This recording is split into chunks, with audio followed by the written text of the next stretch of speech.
श्री गणेशाय नमः। ओम श्री सरस्वती नमः।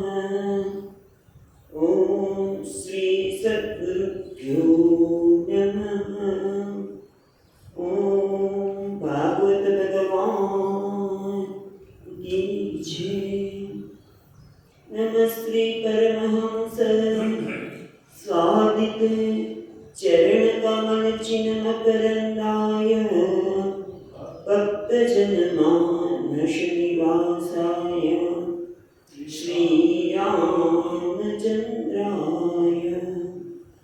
वागीशायस्य वदने लक्ष्मी यस्य च वक्षसि यस्यास्ति हृदये संवित् तं नृसिंहमहं भजे। सच्चिदानन्दरूपाय विश्वोत्पत्त्यादिहेतवे तापत्रयविनाशाय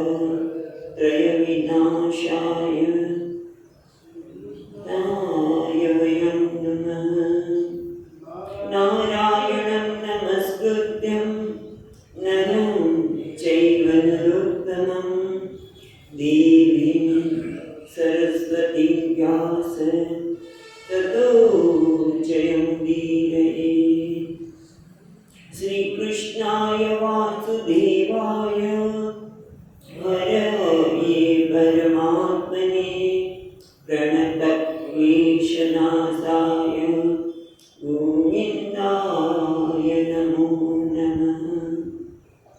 यं प्रवचन्तमनुपेत्य अपेतकृत्यं वैपायनो विहरकातर आजुहाव पुत्रेति तन्मयतया तरवो विनेन्दुः तं सर्वभूतहृदयं मुनिमानतोऽस्मि।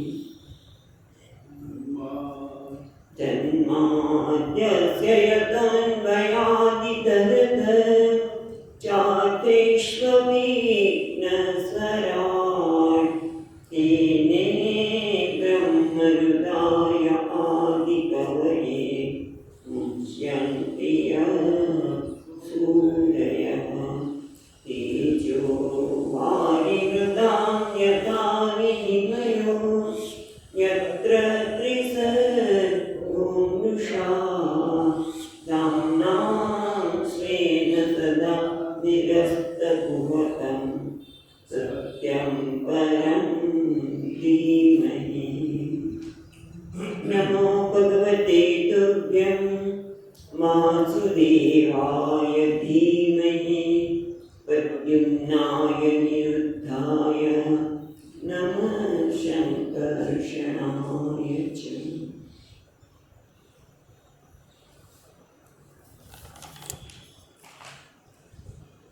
આપણે બીજા સ્કંદમાં બીજો અધ્યાય નિત્ય સ્કંદ નિત્ય અધ્યાય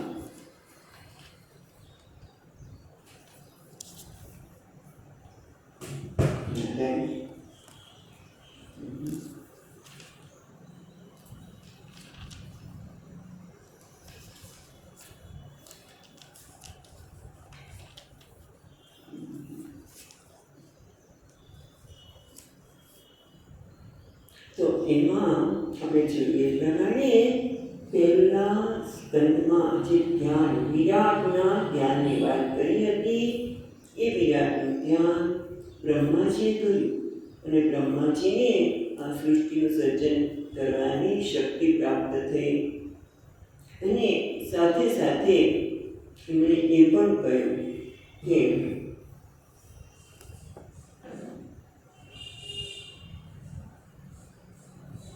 સાધકે વિચાર કરવો જોઈએ કે સ્વર્ગની પ્રાપ્તિ મોટે ભાગે લોકો સ્વર્ગની પ્રાપ્તિ કર્મોની પ્રાપ્તિ સ્વર્ગની પ્રાપ્તિ માટે કહે છે। તો એ કેવું છે સ્વર્ગની પ્રાપ્તિ? જેમ સ્વપ્નમાં કોઈ માણસ સુખની ઝંખના કરતો હોય, સુખની વાસના હોય અને સૂઈ જાય અને સ્વપ્નમાં એ બધે સુખ માટે ફરતો હોય, પણ એ સુખ કેવું હોય છે? એ માયામય છે, સત્ય નથી. જાગે ત્યારે સુખનો કોઈ લાભ મળતો નથી. આ સ્વર્ગનું સુખ આ પ્રકારનું છે અને એ માટે વ્યક્તિ એની સમીક્ષા કરવી જોઈએ અને નિર્ણય અપનાવવો જોઈએ. અને એ પણ ઘણી બધી વાત કરી કે શું આ પૃથ્વી ઉપર પૃથ્વી સુવા માટેની જગ્યા છે, પથારી છે અને જળ પીવા માટે જળ છે, વૃક્ષો ફળ આપે છે વગેરે જોઈને એ જગતના પદાર્થો શા માટે આધાર રાખે છે? ભગવાને પ્રકૃતિ બનાવી છે, માટે તને ઘણું બધું મળી શકે છે. માટે વિચાર કરીને સુકારો કરે તો એટલા માટે જ કે જેથી પરમાત્માનું ચિંતન કરી શકાય. બાકી આ જગતમાં લાગતું સુખ કેવું છે? વૈતરણી જેવું છે. વૈતરણીમાં પીડા હોય છે, બહારથી લાગતું પણ અંદર પીડા કરેલી છે. માટે તું ભગવાનના સ્વરૂપનું ચિંતન કર અને આ રીતે ભગવાનના ચતુર્ભુજ જે બધાના હૃદય પ્રદેશમાં પ્રાદેશ માત્ર મળે આ કચ્છની આંગળીની વચ્ચેનો જે અંતર છે ને પ્રાદેશ અદ્યતિષ્ઠ દશામૂલમ એવા ભગવાનના ચતુર્ભુજ સ્વરૂપનું ચિંતન તેમાં કરવું જોઈએ. ખૂબ સુંદર વર્ણન કર્યું અને એ પણ પછી નીચેથી શરૂ કરી સુધી પ્રસન્નતા પર એક એક અંગનું ચિંતન કરતા જાય, ધારણા ત્યાં થતી જાય અને આગળના અંગ પર મનને સ્થિર કરવું જોઈએ. અને એટલે સુધી વાત કરી કે જ્યાં સુધી આ ભગવાનના સ્વરૂપમાં સ્મૃતિ ન થાય ત્યાં સુધી પોતાના જે નિત્ય ક્રમ છે એ ક્રમ કર્યા વગેરે કર્મ કર્યા પછી બધા પ્રયત્નપૂર્વક આ ભગવાનના સ્વરૂપની ધારણા કરવી જોઈએ. એ કહ્યું કે આ મરણ આસન મનુષ્યનું સુખ કૃત્ય છે એ કહેવામાં આવ્યું. અને પછી આપણે જોયું 15મા શ્લોકથી કે જો માણસને દેહ ત્યાગ કરવાની ઈચ્છા થાય તો એને કેવી રીતે કરવું જોઈએ? તો સ્થિર આસનમાં બેસીને સુખાસનમાં એટલું જ ની આલોકની ઈચ્છા આ લોકમાંથી જવાની ઈચ્છા થાય ત્યારે એને પોતે એક ઉત્તમ કર્મ કર્યો છે. કાળ અને દેશની પણ ચિંતા કર્યા વગર મનને પ્રાણને મનમાં સ્થિર કરીને પોતાની બુદ્ધિમાં પહેલાં હું આ બધાનો આ શરીર મન અને ઇન્દ્રિયનો સાક્ષી છું, ક્ષેત્રજ્ઞ છું, પણ આ ક્ષેત્રને આ શરીર માટે નહીં, જે પરમાત્મા જ ખરેખર ક્ષેત્રજ્ઞ છે, જે સર્વના હૃદયમાં વિરાજમાન છે, એ મારા હૃદયમાં પણ છે કે હું જ એ પરમ તત્વ શુદ્ધ આત્મા સાથે પોતાને જોયા પછી જે આત્મસંસ્થમ મનકૃત્વા કિંચિદપી ચિંતયેત મનને આત્મામાં સ્થિત કરીને હું જ એક પરબ્રહ્મ છું, ઈશ્વર છું, પૂર્ણ છું, શાંત સ્વરૂપ છું. એ પછી બીજા કોઈ વિચાર ન કરવા જોઈએ. જે ભગવાને ગીતામાં કહ્યું એમાં અહીંયા પણ છે લબ્ધ શાંતિ વિરમે કૃત્યાત. એક વખત શાંતિ પ્રાપ્તિ કર્યા પછી કૃત્યાત વિરમે, પછી કંઈ કર્મ માર્ગમાંથી કર્મ કરવામાંથી વિરમ સુધી ગયો પછી કંઈ કરવાનું ન હોઈએ. અને એટલે સુધી કીધું કે આ તત્વમાં સ્થિત થવાથી શું થાય? તો કે કાળ જે બધાનું નિયમન કરનાર છે એ આત્મ સ્વરૂપ થયેલા મનુષ્ય પર કોઈ અસર કરી શકતો નથી. કેટલી ઉત્તમ ગતિ છે આત્મતત્વનું ચિંતન. અને જ્યારે કાળ તેને કંઈ કરી શકતો નથી તો જગતનું જે શાસન કરનાર દેવતાઓ છે એને એના ઉપર નિયમન કરવા માટે કેવી રીતે સમર્થ થાય? અને એટલું જ નહીં, પ્રકૃતિ પણ એને કંઈ જ કરવા માટે સક્ષમ નથી. આ વાત કર્યા પછી એ પરમાત્મામાં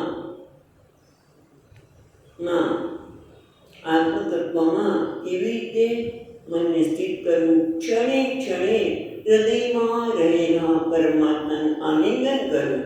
બહુ સુંદર વાત આપણને 18મા શ્લોકમાં કહેવામાં આવેલી કે આત્માથી જે અન્ય છે પદાર્થ એને નેતિ જેવું શાસ્ત્ર કહે છે ને, બૃહદારણ્યક ઉપનિષદમાં જ આત્મતત્વનો બોધ આપતા કહે છે આને આત્મા શરીર બધું છે અનાત્મા એને એનાથી તે માણસે એમાંથી બહાર નીકળ્યું આને કરીને વિવેક કરીને બહાર નીકળ્યું શેના માટે તો કે છે અતત યાદ હોય તો અતત ઉત્સુશિક્ષવ એટલે કે જેણે આમાંથી બહાર નીકળ્યું છે એટલે કે જેને દૌરાજ્ઞ એટલે દેહાત્મા દેહ મન બુદ્ધિનો જે આત્મા માન્યો છે એ અહું નથી એ રીતે વિવેક કરીને એમાંથી પોતાને જાતને મુક્ત કરવી જોઈએ અને હૃદયમાં રહેલા પરમાત્માને ક્ષણે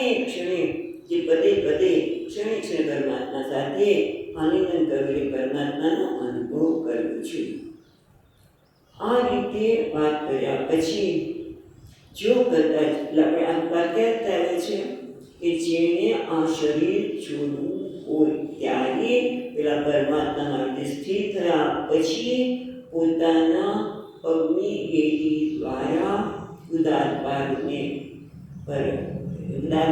જરાક દબાવવામાં આવે અને ત્યાર પછી શ્રમમુક્ત બનીને નાભીથી ઉપરના એટલે મણિપુર ચક્રથી ઉપરના જે 6 ચક્રો છે એમાં ધીમે ધીમે પોતાના મનને સ્થિત કરવું જોઈએ અને નાભી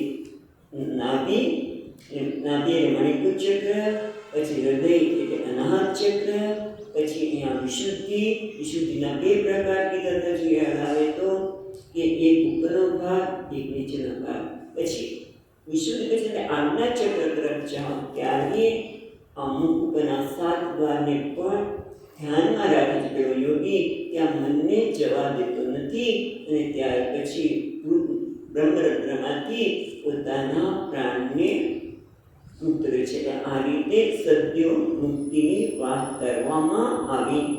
પછી પણ જેને સદ્ય મુક્તિ ન જોઈતી હોય, જેને હજી એમ લાગે છે કે હું કંઈક ઈચ્છા બાકી છે, એને પણ આપણે કંઈક ભક્તિ કહ્યું હતું એ પ્રમાણે શાસ્ત્ર નકારતા નથી.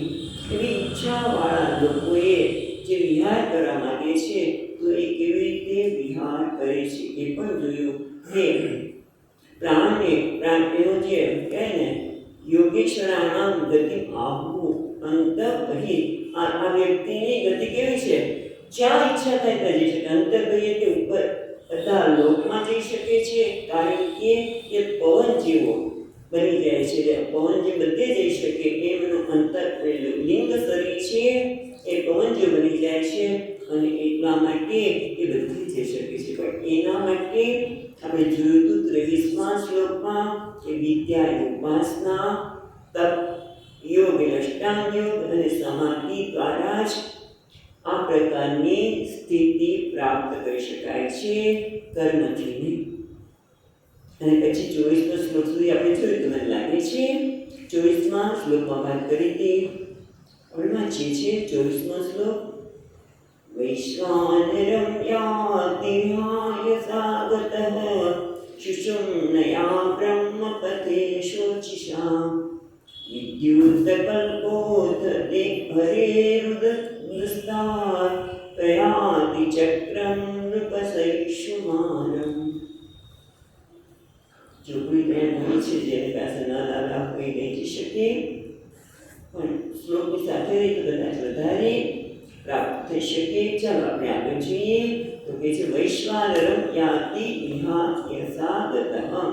હે રાજા, જેને સત્ય મુક્તિની ઈચ્છા નથી એ પહેલા ક્યાં જાય છે? તો કે છે શિશુમાર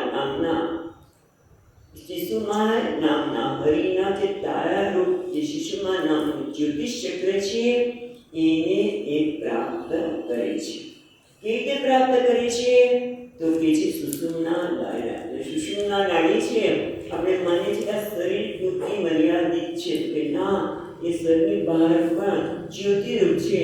એના દ્વારા એ પહેલા અગ્નિલોકમાં જાય છે. અગ્નિલોકમાં એ તેજોમય બનીને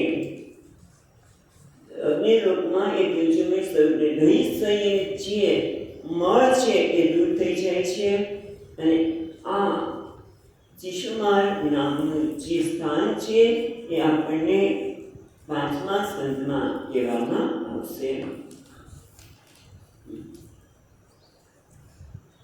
હવે આપણે 25મા શ્લોકમાં આગળ જોઈએ કે આ વ્યક્તિ ગમે તે લોકમાં શિશુમાં બરોબર છે, પણ આ એક વ્યક્તિ ગમે તે લોકમાં જઈ શકે છે એની વાત કરે છે કે જે એની ઈચ્છા થાય તે લોકમાં જાય છે. ખાલી શિશુમાર નહીં, પણ સૂર્યલોકથી માંડીને ધ્રુવલોક, શિશુમાર એક નામ આપ્યું, પણ શિશુમારને સૂર્યલોકથી માંડીને ધ્રુવલોકમાં જ્યાં પણ એને જવાની ઈચ્છા થાય ત્યાં આ યોગી જઈ શકે છે. 25મા શ્લોકમાં આગળ કહે છે તદ્વિશ્વનાભે પ્રતિપત્ય વિષ્ણોઃ અનિયસાન વિરજેનાત્મનૈકઃ નમસ્કૃतं બ્રહ્મવિતામ ઉપૈતિ કલ્પાયુષો યદ વિબુધારમન્તે.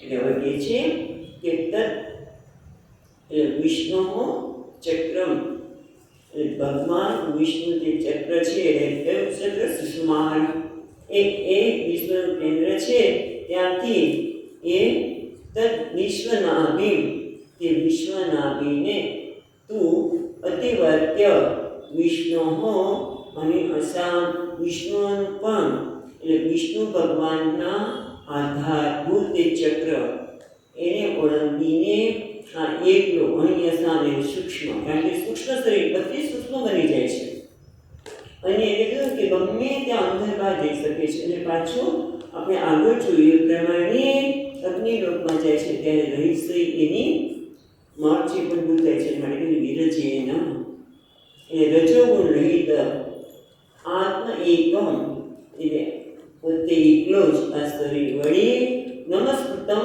બ્રહ્મવિદામ ઉપૈતિ, સર્વથી બંધિત કરાતા બંધન કરાતા બ્રહ્મવિદ્યાના સ્થાનમાં જાય છે. અને આ ક્યાં સુધી? કલ્પાયુષો યદ વિબુધામ પ્રમંતે, જ્યાં કલ્પ સુધી, કલ્પના અંત સુધી આયુષ્યવાળા દેવોમાં વિહાર કરે છે. જો ઈચ્છા થાય તો એ કલ્પ સુધી ત્યાં રહી શકે છે.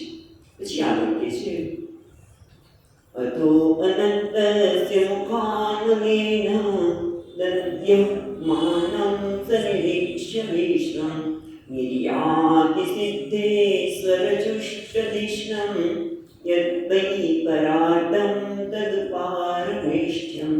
હવે થાય છે શું કે ત્યાં જાય તો છે, પણ જ્યારે કલ્પ પૂરો થાય ત્યારે બધાનો વિલય થાય, રાઈટ? અથ અનંતસ્ય મુખ અન્વેન દૈત્યમાનમ સનિરીક્ષ્ય વિશ્વમ, જ્યારે ઉપરથી એ જોવે છે કે આ વિશ્વનો લય થાય છે, પ્રલય થઈ રહ્યો છે, અને એ વખતે પ્રલયમાં શું થાય છે કે અનંત એટલે શેષનાગ એના મુખમાંથી અગ્નિ ઉકાઈ રહ્યો છે અને અગ્નિથી આખું લોકો બળી રહ્યા છે અને એ તાપ એને ત્યાં પણ લાગે છે. અને એટલા માટે ત્યાંથી ત્યાંથી નીકળી જાય છે. અને ક્યાં જાય છે? સિદ્ધેશ્વર જુષ્ટદિષ્ણમ, જે સિદ્ધ લોકો, જેનું જે સિદ્ધ લોકોથી સેવાયેલા કયા? બ્રહ્મલોક, બ્રહ્માજીના લોકમાં. યદ વૈ પરાર્ધ તદુપારમેષ્ઠ્યમ, એટલે બે પરાર્ધ એટલે પરાર્ધ એટલે શું? વૈ પરાર્ધ કહે છે, પણ પરાર્ધ એટલે શું કે બ્રહ્માજીનો દિવસ એટલે એક પરાર્ધ, બ્રહ્માજીની રાત્રિ એટલે બીજો પરાર્ધ, એક દિવસને વૈ પરાર્ધ કહે છે. ત્યાં સુધી પહેલા વ્યક્તિ એ ત્યાં જઈને રહે છે. પણ બ્રહ્મલોક કેવો છે? તો કે આમ તો બહુ સરસ છે, પણ ત્યાં થોડોક શોક છે. કયા પ્રકારનો શોક થાય છે ને? આમ તો તમે બહુ સરસ છે બ્રહ્મલોકમાં, તો શું છે એ આપણને 27મા શ્લોકમાં કહે છે. ન યત્ર શોકો ન જરા ન મૃત્યુઃ નાતિ ન ચોદ્વેગરુતે કુતશ્ચિત યચ્ચેતતો દૃપયા નિગમ્બતાં દુરંત દુઃખ પ્રભાનુદર્શનાન, પ્રભવાનુદર્શનાન. એટલે કહે છે ન યત્ર, યત્ર એટલે ત્યાં, યત્ર એટલે સત્ય લોકમાં, બ્રહ્મલોકમાં ન શોક, ત્યાં કોઈ પ્રકારનો શોક નથી, ન જરા, વૃદ્ધાવસ્થા નથી. ને વૃદ્ધાવસ્થા આવે એટલે બધા પ્રકારની સમસ્યા થાય. પગમાં પ્રોબ્લેમ થાય, કિચનના પ્રોબ્લેમ થાય, પાચન થતું નથી, આ થતું નથી, કેટલા પ્રોબ્લેમ, આંખે દેખાય નહીં, કાને સંભળાય નહીં, બધા વૃદ્ધાવસ્થાના પીડા જ નથી. વૃદ્ધાવસ્થા નથી. પેલા તો વૃદ્ધાવસ્થા તો પીડા હોય ને, વૃદ્ધાવસ્થા પણ નથી. આવું ક્યાં કીધું તું? નચિકેતાએ કઠોપનિષદમાં પણ વાત કરી છે. ન મૃત્યુ, મૃત્યુ તમે પણ ત્યાં નથી, એવું નચિકેતા કહે. મૃત્યુ પણ નથી. ન આરતી, આરતી એટલે દુઃખ, ઉદ્વેગ, દુઃખ નથી તો ન ચ ઉદ્વેગ, ઉદ્વેગ એટલે ભય, ભય પણ નથી. વૃત્તે કુતશ્ચિત એટલે સિવાય, એ સિવાય એક જ એવું છે કે જ્યાં દુઃખ આપનાર છે. શું છે એ? દુઃખ ખરેખર નથી આપતું, પણ એ વ્યક્તિની હૃદયની કરુણા છે. જેમ એક કરુણા સભર વ્યક્તિ કોઈ દુઃખી જોવે, હેરાન થતો જોવે, તેના હૃદયમાં એકદમ દુઃખ થઈ જાય. રે આ વ્યક્તિનો કેમ મદદ કરું, એ ત્યારે દુઃખ થાય છે. એવું અહીંયા કહે છે. એટલે કહે છે બ્રહ્મલોકમાં જાય છે ત્યારે એને તો કોઈ શોક નથી, કાંઈ વૃદ્ધાવસ્થા પણ નથી, મૃત્યુ પણ નથી, આર્ત એટલે દુઃખ પણ નથી, ઉદ્વેગ એટલે ભય પણ નથી. પણ એક વસ્તુ શું થાય છે? યત ચિત્તતો દહ કૃપયા અનિદમ વિધામ, અનિદમ વિધામ દુરંત દુઃખ પ્રભ અનદર્શનાત. એ ઉપરથી જોવે છે કે આ પૃથ્વી લોકમાં લોકો બિચારા કેવા પીડાઈ રહ્યા છે. કેમ પીડાઈ રહ્યા છે? અનિંદમ વિધામ એટલે અનિંદમ વિધામ એટલે આ લોકો ભગવત ધ્યાન ન જાણનારા, વિષયોમાં જ અટવાયેલા છે, ભગવાનની યાદ પણ નથી કરતા. ભગવત ધ્યાને ન જાણનારા લોકોને જોઈને એ થાય છે આ લોકો દુરંત દુઃખ પ્રભવ અનદર્શન. આ લોકો માટે તો દુરંત જે દુઃખ દૂર ન થઈ શકે એવું મહાન કષ્ટ આ લોકો અનુભવી રહ્યા છે. વારંવાર જન્મ મરણના ચક્રમાં ફરી રહ્યા છે. એવું જોઈને એને યત ચિત્તતો દહ, એના હૃદયમાં મનમાં પીડા થાય છે. એ સિવાય કોઈ બ્રહ્મલોકમાં નથી શોક, નથી કશું છે. હવે અહીંયા ટીકાકાર એક બીજી વાત પણ કરે છે, જે આપણે તમારા ગુજરાતી ચોપડીમાં પણ એમ હોય. ચિત્ત દો એટલે મનની પીડા સિવાય કોઈ પણ પ્રકારનો શોક નથી. બ્રહ્મલોકમાં ગયેલા લોકોની ત્રણ ગતિ છે. એક તો શું છે? એ પુણ્ય ઉત્કર્ષેણ ગતામાં, જે લોકો બ્રહ્મમાં પૃથ્વી લોકો ઉપર પુણ્ય કર્મ કર્યા હોય, એના પુણ્યના પરિણામે બ્રહ્મલોકમાં ગયા હોય, તો કલ્પના અંતે એ પુણ્યના તારતમ્ય પ્રમાણે બીજી સૃષ્ટિ થાય ત્યારે એ લોકો જુદા જુદા અધિકારી બને છે. ખ્યાલ આવે છે કઠોપનિષદ? ત્યાં કઠોપનિષદમાં યમરાજા પોતે કહે છે કે મને ખબર કે અનિત્ય દ્રવ્ય પ્રાપ્તમાં નિત્ય, અનિત્ય વસ્તુથી ઉપાસના વગેરેથી નિત્ય પરમાત્માને પ્રાપ્ત ન કરી શકાય, છતાં પણ મેં ઉપાસના કરી હતી અને એના પરિણામે મને આ યામ્ય પદની પ્રાપ્તિ થઈ છે. ઇન્દ્રની પદની કે જે તે પદની છે એ પુણ્ય કર્મના પરિણામે જે બ્રહ્મલોકમાં ગયો છે એને એ પ્રકારની પદની પ્રાપ્તિ અધિકારી બને છે. પછી બીજો છે એની ગતિની વાત કરે છે. એ તો હિરણ્ય ગર્ભાત ઉપાસના બલેન ગતાઃ તે બ્રહ્મણા સમુચ્યન્તે. અને જે લોકો હિરણ્ય ગર્ભની ઉપાસના કરે છે અને એના બળના પરિણામે બ્રહ્મલોકમાં ગયા છે.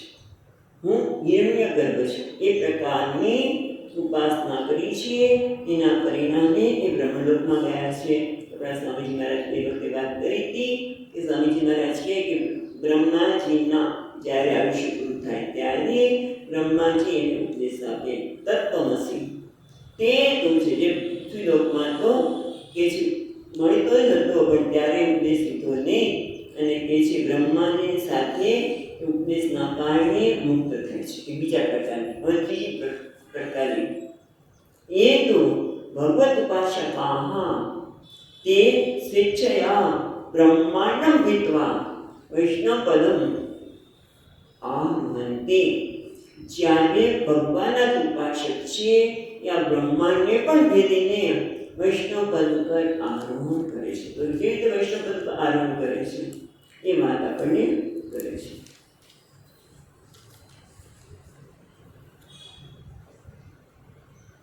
ટૂંકમાં આ યોગીનું બીજા લોકોની જેમ પુનરાવર્તન થતું નથી. એ બ્રહ્માંડને હવે ભેદવાની પ્રક્રિયા બતાવે છે. બહુ સુંદર છે. 28મા શ્લોકમાં તતો વિશેષમ પ્રતિપદ્ય નિર્ભયઃ તેનાત્મના કો ન લઘુતિરપરં જ્યોતિર્મયો વાયુપેત્ય કાલે વાયપ્યતાત્માકં આત્મલિંગમ. હવે કેવી રીતે એ આ ભેદીને બ્રહ્માંડને ભેદીને કેવી રીતે ઉપર જાય છે? તો એના માટે પ્રક્રિયા આપે છે કે યોગી બ્રહ્માંડ ભેદક કેવી રીતે કરે છે. તો તતઃ વિશેષ એવી રીતે નાખીએ છીએ. તતો વિશેષમ પ્રતિપદ્ય એ વિશેષતાને પ્રાપ્ત કરે છે. કયા પ્રકારની વિશેષતા પ્રાપ્ત કરે છે? તો એ છે પેલા નિર્ભય ભયરહિત. એને નથી થતું કે હું આ કેવી રીતે આ બ્રહ્માંડને ભેદીને જઈ શકીશ. એ નિર્ભય ભગવાનના કૃપાના ભગવાનના બળને આધારે એ આ કરી શકીશ. એટલે નિર્ભય બનીને શું છે તો એક પહેલા જોઈએ તો આમ તો એને ઉપરથી લીધેલું છે. અહીંયા ટીકાકારે કે તત પ્રક્રિયામાં ઈશ્વર અધિષ્ઠાયતયા પ્રકૃતિ કેનચિત અંશેન મત્તત્વં ભવતિ. ખરેખર પેલા આપણે જરા જોઈએ પછી ગુજરાતી જોઈશું આ શ્લોકનું તો વધારે સરળ પડશે. તો કે ભગવાન ઈશ્વર ભગવાન જે છે એ અધિષ્ઠાતા છે અને પ્રકૃતિનો ચિત્ત અંશ છે એ મહત્તત્વ બને છે. મહત્તત્વમાંથી અહંકાર, અહંકારમાંથી તન્માત્રા, શબ્દ વગેરે તન્માત્રા એટલે કે મહત્તત્વ, પછી આકાશ, વાયુ, પછી શું આવશે? વાયુ પછી શું આવશે? અગ્નિ, જળ અને પૃથ્વી. રાઈટ. એ રીતે એ એક એક બનતો જાય છે. તો એ છે બહુ સરસ છે કે આ બધા જ અંશ છે સાંભળી ગયા. આ બધા જે આકાશ, વાયુ, અગ્નિ, જળ અને પૃથ્વી બધા અંશ જ્યારે ભેગા થાય ત્યારે આ બધા જ્યારે એકઠા થાય છે ત્યારે 14 ભુવનનું વિરાટ શરીર ઉત્પન્ન થાય છે. ભગવાનનું 14 ભુવનરૂપ 14 ભુવનનો ધણી ભુવનેશ્વરી માતાજીનું હોય તેને ભુવનેશ્વરી કહેવામાં આવે છે. એ 14 ભુવન ભેગા થઈને 14 ભુવનના વિરાટ શરીર ઉત્પન્ન થાય છે. આ વિરાટ શરીર છે એ 50 કરોડ યોજન વિશાળ છે. એ પહેલું આવરણ છે. અને એને જો તમને ખ્યાલ હોય તો આપણે આગળ પણ પૃથ્વી માટે આ લોકો કહે છે અંડકટાઈ. આપણે તવલું હોય તાવલું તમે જે તળીએ વસ્તુને એને ઊંધી મૂકવામાં આવે એને કહેવામાં આવે છે કટાઈ. એટલે કે અંડકટાઈનો શબ્દ વાપર્યો અને એ પૃથ્વી માટે વપરાય છે. એટલે જે વિરાટનું શરીર છે એ કેટલું વિશાળ છે તો 50 કરોડ યોજન અને પૃથ્વી છે એ 1 કરોડ યોજન વિશાળ છે. તો કેટલા કે છે ના પૃથ્વીનું પણ એટલું જ વિશાળતા છે 50 કરોડ. વિચાર કરો કેટલી વિશાળતા પૃથ્વીની. આપણે તો એક ભાવનગર દેખાય, એ ગુજરાત દેખાય, ભારતમાં બહુ બધો ભારત વિશાળતા. ગંગાજી છે તો વિશાળતા, સમુદ્ર કિનારે છે તો કેટલી વિશાળતા. આ તો વિશાળતાનું કોઈ માપ નથી એટલી વિશાળતામાં આવે છે. અને પછી કહે છે કે એ આ જે પૃથ્વીની વિશાળતા છે પછી જળ વગેરે જે છે અંશો એ ઉત્તર 10 ગણા વિશાળ બની ગયું છે.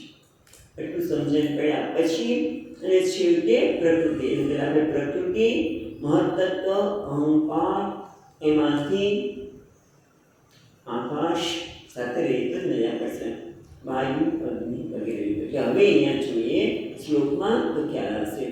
તતો વિશેષમ પ્રતિપદ્ય નિર્ભય, એ વિશેષતાને પ્રાપ્ત કરીને નિર્ભય બનીને પહેલા શું કરે છે? પૃથ્વી તત્વને તેનો આત્મના, તે પોતાના આત્મા વડે પેલા પૃથ્વી તત્વને ભેદે છે. એટલે કે પૃથ્વી સાથે એક બની હું પૃથ્વી છું અને પૃથ્વીના જે કંઈ ભોગ હોય એ ભોગવીને પણ શું કહે છે?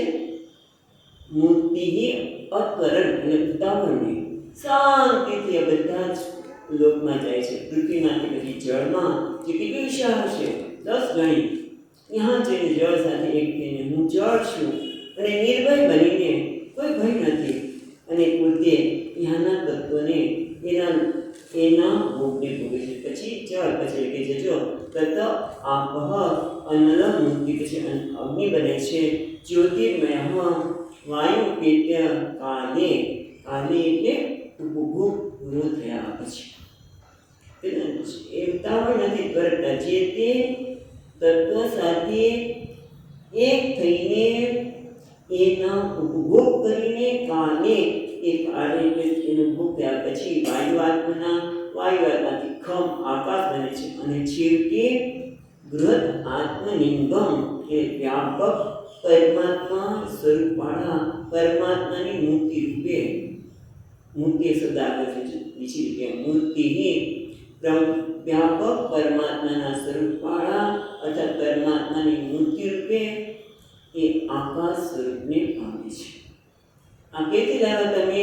તો ઉપાસના ખંડમાં આની વાત કરવામાં આવી છે. એટલે પહેલા પૃથ્વી, જળ વગેરે સાથે વાત કરી. હવે એના પંચતન્માત્રા એટલે કે એના વિષયમાંથી પણ બહાર નીકળવું પડે. કારણ કે છેવટે તમે આ બધી ચર્ચા કેમ ચાલે છે?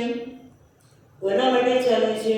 આ ત્રીજા પ્રકારના વ્યક્તિ કે જે બ્રહ્માંડને ભેદીને પરમાત્મા સાથે વૈકુંઠમાં એક થાય છે.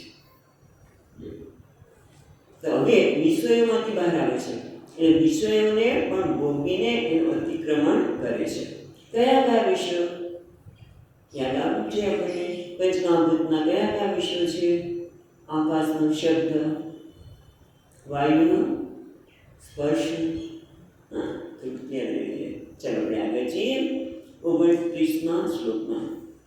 ઘ્રાણેન ગંધમ રસેન વૈરસમ રૂપમ દૃષ્ટ્યા સસનમ ત્વચૈવ શ્રોત્રેણ ચોપત્યનભો ગુણત્વમ પ્રાણેન ચાકૂતિમુપૈતિ યોગી. એ રાજન આ યોગી શું કરે છે? એ પેલા ઘ્રાણે આપી દીધું. એ સૂક્ષ્મ દેવથી ઘ્રાણે એટલે ઘ્રાણેન્દ્રિય દ્વારા પૃથ્વીનો ગંધ શું છે? પૃથ્વીનો લક્ષણ છે ગંધ. ગંધવતી પૃથ્વી એટલે પહેલા ઘ્રાણેન્દ્રિય દ્વારા ગંધનું, રસેન્દ્રિય દ્વારા રસનું, રૂપમ દૃષ્ટા અને કોના દ્વારા? ચક્ષુન્દ્રિય રૂપનું, આકાશ તત્વ દ્વારા. એટલે જ્ઞાનેન્દ્રિયના અધિષ્ઠાતા એ વડે ગંધને પામીને પછી શું કરે છે?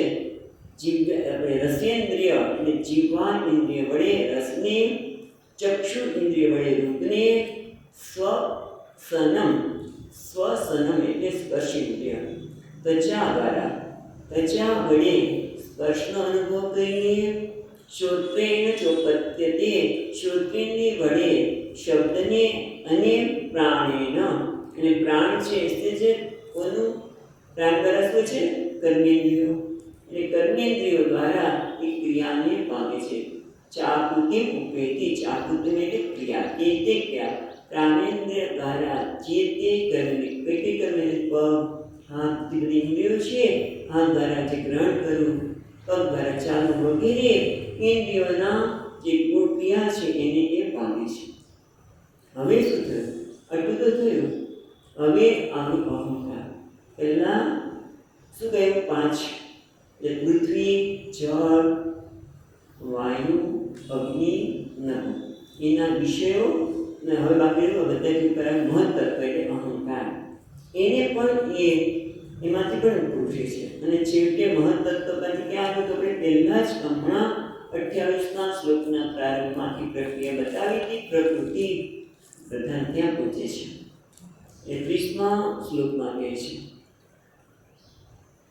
સભૂત સૂક્ષ્મેન્દ્રિય સન્નિકર્ષમ મનોમયં દેવમયં વિકાર્યં સંસાદ્ય કર્ત્યા સ તેન યાતિ વિજ્ઞાન તત્સં ગુણ સન્નિરોધા નિરોધમ નિરોધાત્ને નિરોધમ એટલે અહીંયા કહે છે સભૂત સૂક્ષ્મં ઇન્દ્રિય સન્નિકર્ષમ મનોમયં દેવમયં વિકાર્યં સંસાદ્ય ગત્યા સતેન યાતિ વિજ્ઞાન તત્વં ગુણ સન્નિરોધમ.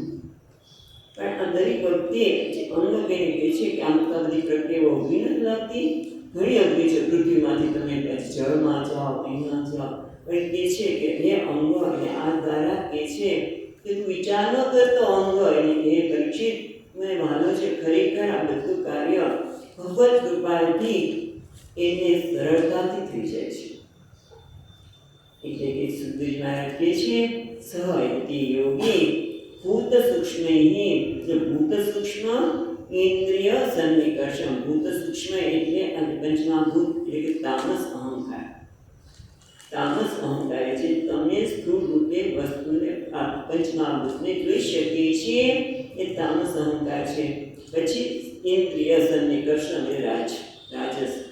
અને અંતઃકરણ છે શેનું બનેલું છે? અંતઃકરણ અને જ્ઞાનેન્દ્રિય એ શેની બનેલી? સત્વબુદ્ધિ.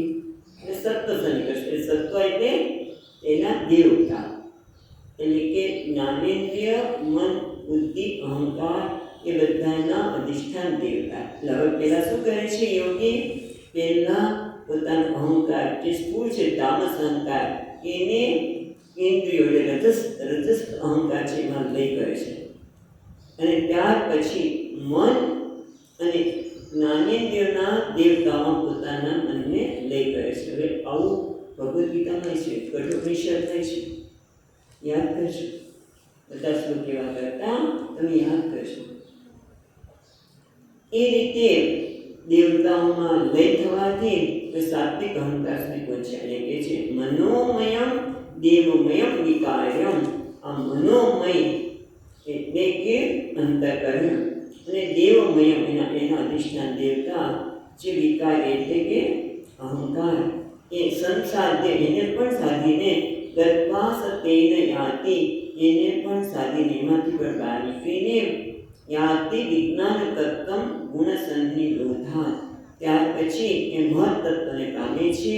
વિજ્ઞાન તત્વ મહત્તત્વમ અને પછી ગુણ સન્નિરોધમ એટલે એનો પણ લઈ થઈને હવે કોણ બાકી રહ્યું? પ્રકૃતિ.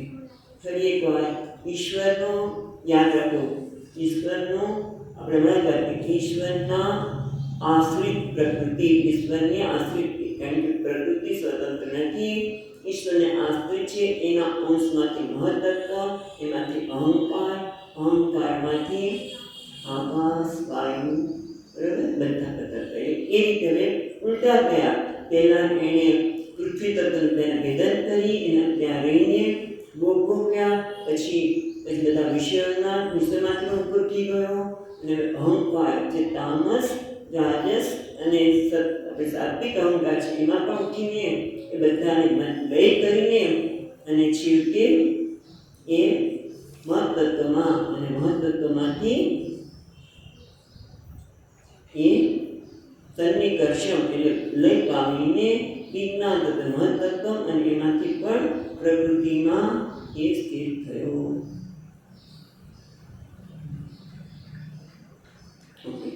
એટલું પહેલા પછી હવે આગળ કહે છે પ્રકૃતિમાં સ્થિર થયા પછી કઈ રહ્યું નહીં.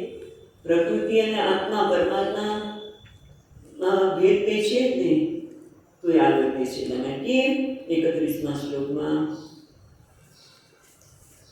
મેં પૂછ્યું હતું ને એટલા માટે તેનાત્મનાત્માન્વૈતિ શાંતમ આનંદમાનંદમયો અવસાને એતાં ગતિં ભાગવતીં ગતો યઃ સ વૈ પુનર્નેહ વિસજ્જતે અંગ. હે અંગ, હે પરીક્ષિત,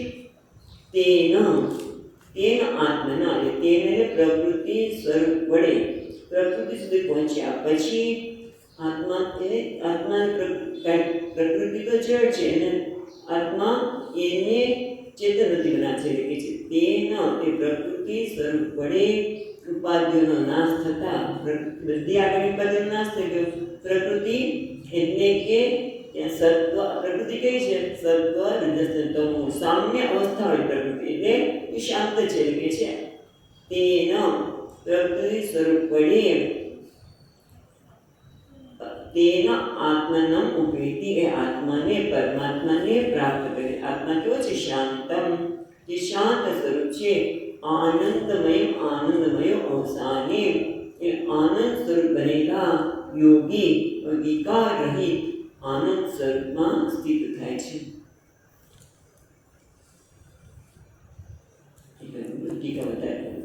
તેના આત્મના પ્રધાન રૂપે વર્તમાનોપી તસ્ય અવસાને પ્રકૃતિનો પણ લય કરે છે.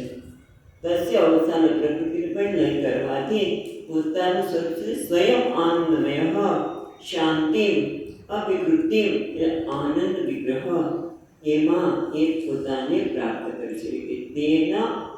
તેના આત્મના એટલે તે જે પ્રધાન રૂપે રહેલો છે તે કઈ બતાવ્યો પછી પ્રકૃતિનો પણ લય કરી દે છે. ત્યારે હવે શું રહ્યું? પોતે જે સ્વયં આનંદ સ્વરૂપ છે, શાંત સ્વરૂપ છે, આનંદ વિગ્રહ એટલે કે આનંદમ પરમાત્માનમ ઉપૈતિ પ્રાપ્ત કરે છે. ઉપૈતિ શબ્દ કે છે પહેલી લીટીમાં છે ઉપૈતિ. તેના આત્માનમ ઉપૈતિ એટલે કે જે આનંદમય સ્વરૂપ, આનંદ સ્વરૂપ પરમાત્માને એ પ્રાપ્ત કરે છે. પછી શું કહે છે? પછી આનાથી કઈ બાકી છે? કદાચ આપણે મનમાં થાય આ શાસ્ત્રની પદ્ધતિ છે અને એટલા માટે કહે છે એતામ ગતિમ ભાગવતીમ ગતુયઃ. એટલે આ કઈ છે? ભાગવતીમ એટલે ભગવત સન્નિધો પરમાત્માનું સાનિધ્ય પ્રાપ્તિની જે ગતિ છે. એતામ ગતિમ ભાગવતીમ ગતઃ આ ગતિને પ્રાપ્ત કરેલું જે છે જે યોગી છે યોગી સ વૈ પુનઃ ન ઇહ વિસજ્જતે એટલે પછી એ ફરીવાર અહીંયા એને પૃથ્વી પર આવર્તન થતું નથી. એ લાંબા સમય સુધી બધા આવી રીતે પછી પૃથ્વી વગેરે તત્વમાંથી બહાર નીકળી જાય, વિષયમાંથી નીકળે, પછી અહંકારમાંથી પ્રકૃતિનો લય કરતા પછી આનંદ સ્વરૂપ પરમાત્મા છે એની સાથે એક થઈ જાય છે. મોટી મોટી વાતો કરી મહારાજ સુખદેવજી મહારાજને ક્યાંય કહેતા હોય ત્યાં તો બહુ મોટી મોટી વાતો છે તો કે ભાઈ અમારા ખીચામાંથી કરેલી વાતો નથી, મેં નથી કરી, આ શાસ્ત્રની વાત છે અને શાસ્ત્રની વાત છે એટલે જ નહીં એનો અનુભવ પણ કરેલો છે. એટલે આપણી પદ્ધતિ છે કે પોતાના અનુભવની વાત નહીં, શાસ્ત્ર સમજ વાત કરવાની છે.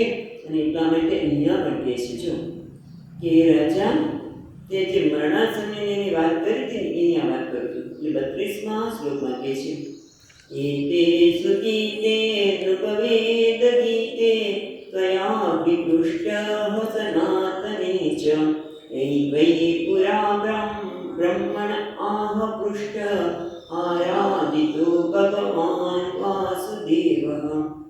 એટલે એ રાજા મરણાસનની શું કર્તવ્ય છે એટલે પૂછ્યું. તેની બે જ ગતિની વાત કરી. ત્રીજી કુત્સિત ગતિ છે કર્મવાણીની વાત કરતા નથી. ક્રમમુક્તિ અને સત્યમુક્તિ બે મુક્તિની વાત કરી. શ્રુતિ દ્વિવચન છે, દ્વિવચન એતે પણ દ્વિવચન છે. એતે શ્રુતિ એટલે આ બે માર્ગ તે નૃપવેદ ગીતે આ વેદમાં આનું કાન કરવાનું. સત્યમુક્તિ અને ક્રમ્યમુક્તિની વેદમાં વાત કરી છે. કયા અભિપુષ્ટિ તે જે પૂછેલું ને ખરેખર સનાતન છે, આ સનાતન વસ્તુ છે. આ બે વચ્ચે આપણે જે નવા શોધ થતી જાય અને બદલાતી જાય આ ભગવાન જે જ્ઞાન છે એ સનાતન છે, ક્યારેય બદલાઈ શકે નહીં. અને સનાતને છ યો વૈ પુરા બ્રહ્મણ આહ પૃષ્ઠ આરાધિત. આ વાત બ્રહ્માજીએ ભગવાન વાસુદેવને પૂછી દે અને પાછી એ પ્રમાણે એને આરાધના પણ કરી છે. એટલે આ મેં તને દેવગતિની વાત કરી એ વેદમાં કરવામાં આવેલી છે. આ કોઈ ઉપજાયું નથી, આ સનાતન દેવગતિની વાત છે. પણ આપણે વાત કરીને કે એ કર્મ માર્ગે જે ઉત્તેજ માર્ગ છે કે જ્યાં ગયા પછી પાછું આવવું પડે એની વાત કરતા નથી. હવે અહીંયા આપણે વાત કરી કે તમે આપો છો બે માર્ગની, તો એનો કોઈ આધાર ઉપનિષદમાં છે? તો એ ટીકાકાર આપણને યાદ અપાવે છે કઠોપનિષદની વાત. યદા સર્વે પ્રમુચ્યન્તે કામા એચ હૃદિ સ્થિતાઃ અથમર્ત્યમૃતો ભવતિ અત્ર બ્રહ્મ સનુષ્યતે.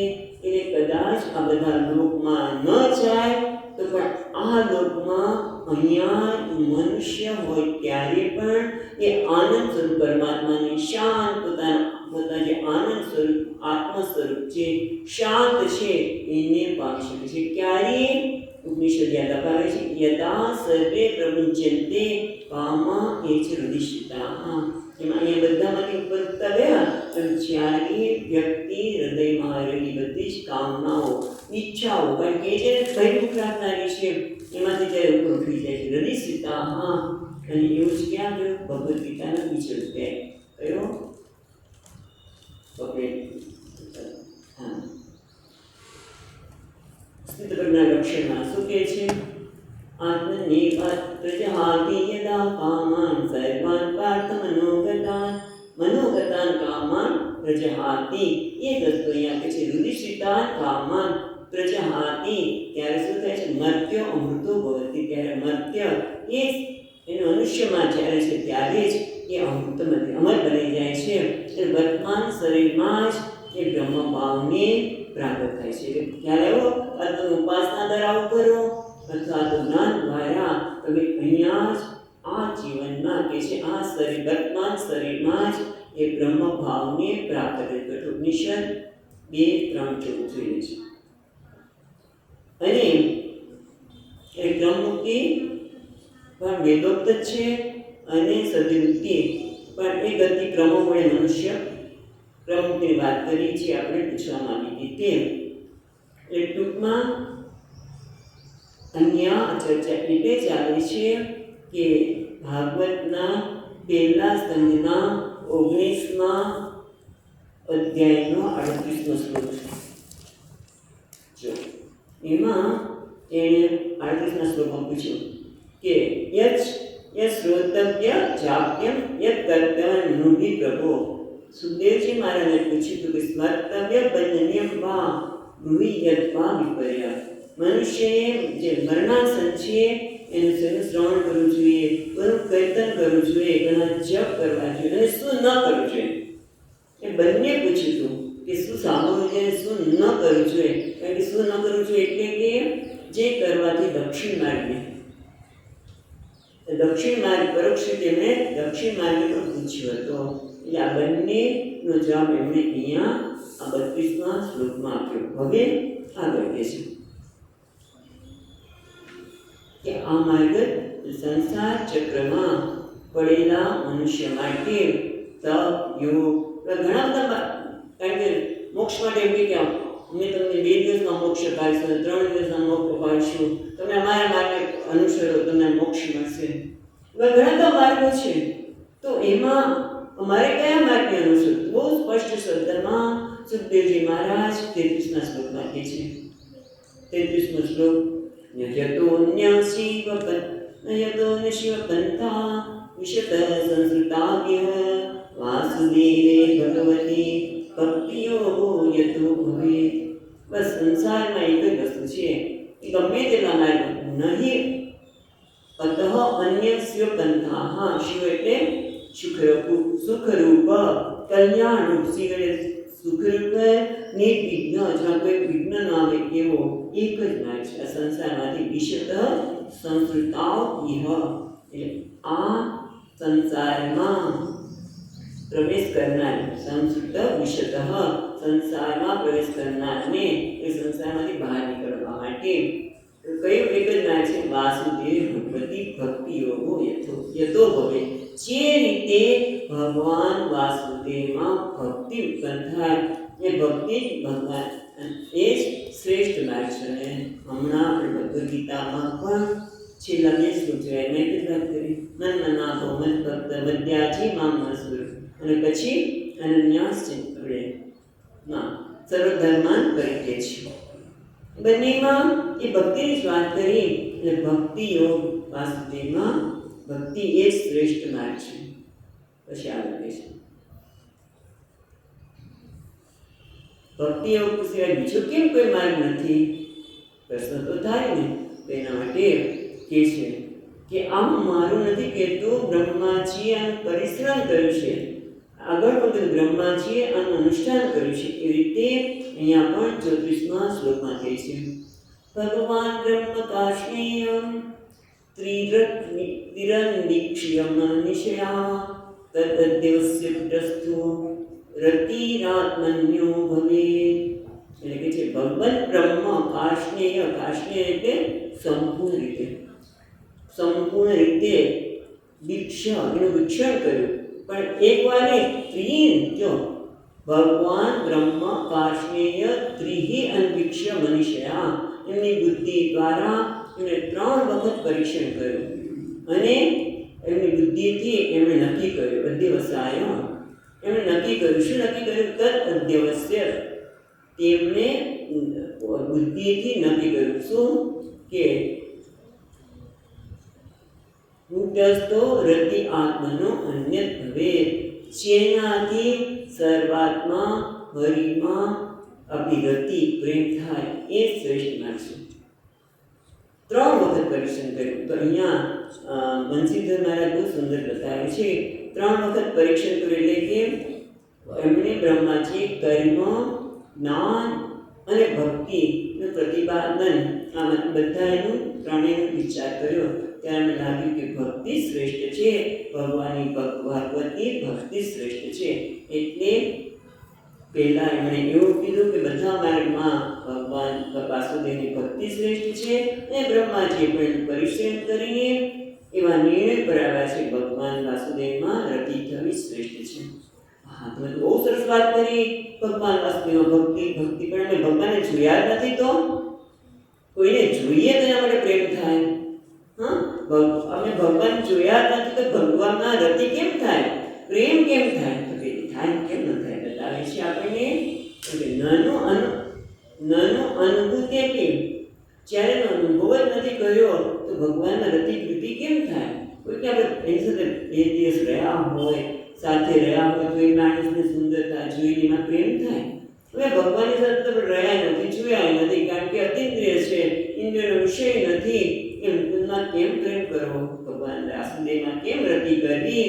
તેના માટે 35મા શ્લોકમાં કહે છે ભગવાન સર્વભૂતેષુ લક્ષિતઃ સ્વાત્મના હરિઃ દૃશ્યૈ બુદ્ધિયાદિભિઃ દ્રષ્ટા લક્ષણ અનુમાપકૈઃ. એના માટે આપણે અર્થ જે બહુ સુંદર છે, પણ એક વાત કરીએ કે જેમ કે સ્કૂટર જઈ રહ્યું છે, સ્કૂટર ગતિમાં છે. કોઈ ઘટનું બનેલું છે જૂનાગઢમાં. એક વ્યક્તિ બહુ હાઈટ ઓછી હતી, પણ સ્કૂટર ચલાવી શકતા હતા એ વ્યક્તિ. એટલે આપણને બુદ્ધિ લોકો અમને જોયા ખબર હતી, એટલે ખ્યાલ આવ્યો કે આ ભાઈ સ્કૂટર ચલાવી રહ્યા છે. પણ બીજી વ્યક્તિને એવું લાગે કે આ સ્કૂટર કેવી રીતે ચાલે છે. પછી અનુમાન પુખ્તું હોવું છે કે જે આ સ્કૂટરને ગતિમાન કરાવે છે. ઓલા અહીંયા દ્રષ્ટાંત આપણે સુતારનું આપે છે. એ સુતાર છે એ માંસને કાપવા માટે પેટીમાં ઓછા રાખે. બરાબર, દિવસ દરમિયાન પોતાની પેટી લઈને નીકળે અને પછી કોઈ બતાવે કે તમારે આ કામ કરવાનું છે વગેરે, એ કામ કરી રાત્રે પાછા પેટીમાં પોતાના ઓઝારને મૂકી દે. એ રીતે અહીંયા પણ કહે છે ભગવાન સર્વભૂતેષુ લક્ષિતઃ, ભગવાન બધાના હૃદયમાં રહેલો છે. કેવી રીતે? તો કે સાત્મના હરિઃ લક્ષિતઃ, બધાના હૃદયમાં સાત્મના એટલે ક્ષેત્રગત રહેલો છે. પણ એથી શું? તો કે જો ભગવાન બધાના હૃદયમાં રહેલો છે, માટે જ આ ઇન્દ્રિયો, આ શરીર બધા કહે છે દ્રશ્ય છે.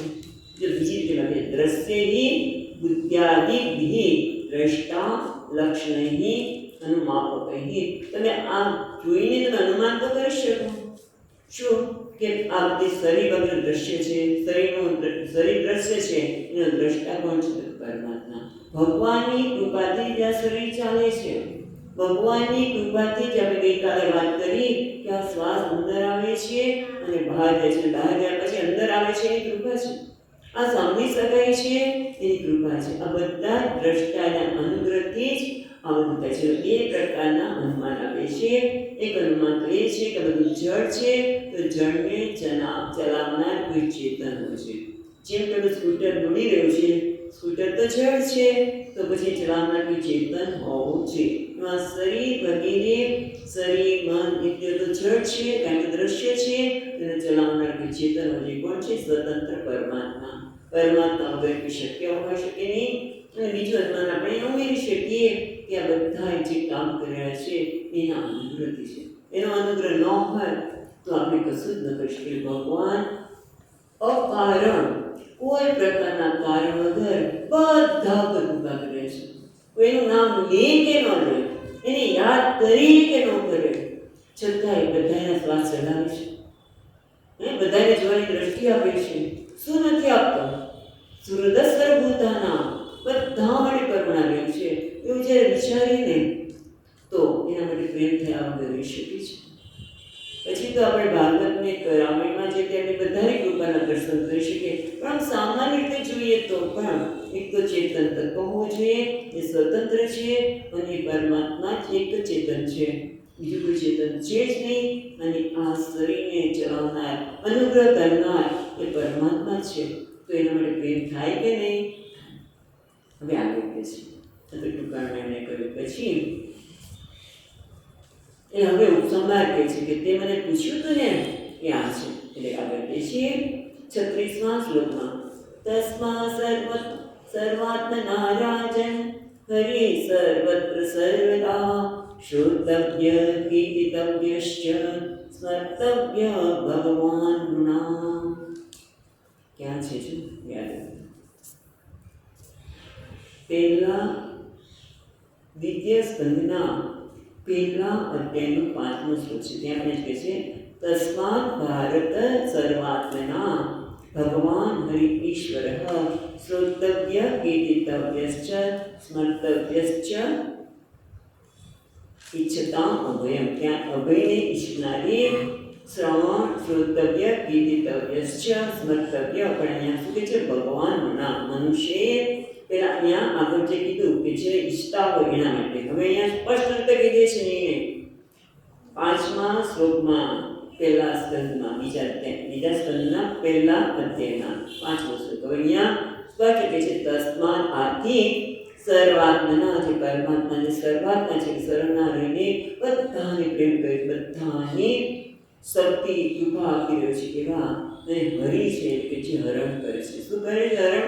દુઃખનું, અજ્ઞાનનું. અજ્ઞાન ધરી એટલે દુઃખનું તો જતું જ રહેવાનું છે.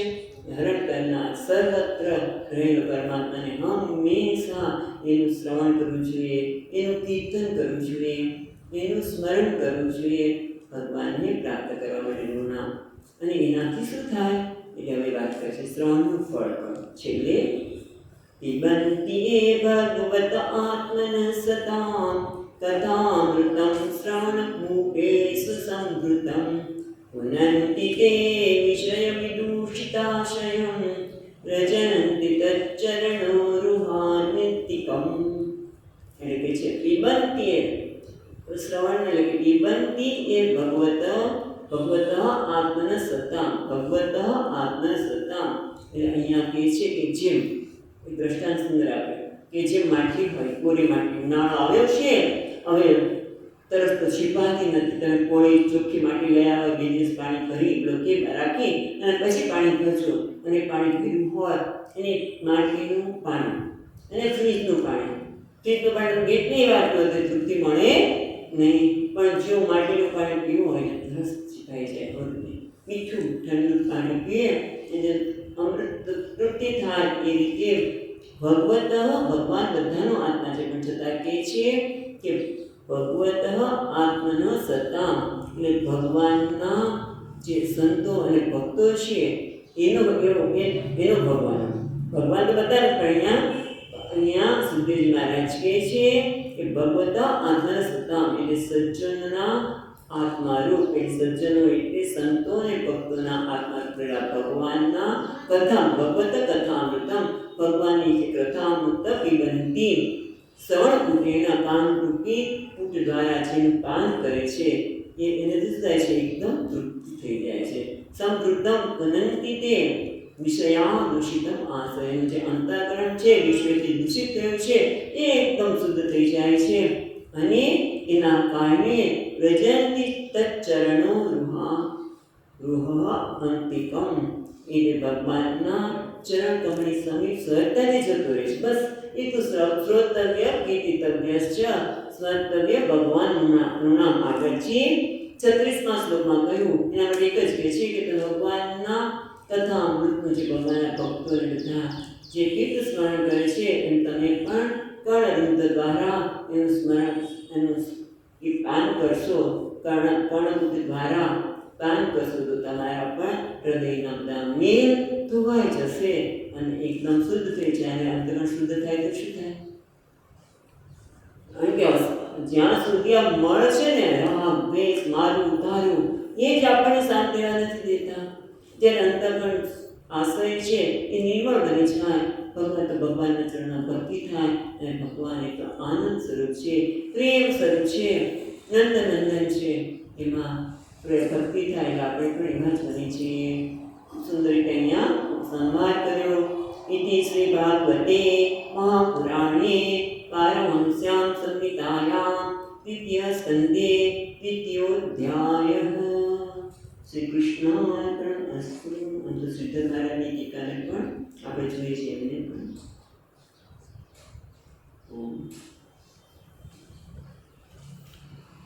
સચ્ચિદાનંદ રૂપાય વિશ્વોત્પત્યાદિ હેતવે તાપત્રય વિનાશાય શ્રી કૃષ્ણાય વયં નમઃ.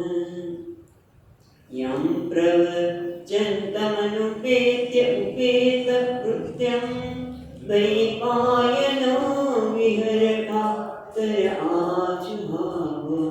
પુત્રેતિ તન્મયતયાતરવો વિનેદુઃ तं सर्वभूतहृदयं मुनिमानतोऽस्मि. ॐ शान्ति शान्ति शान्तिः. हरिः ॐ. श्री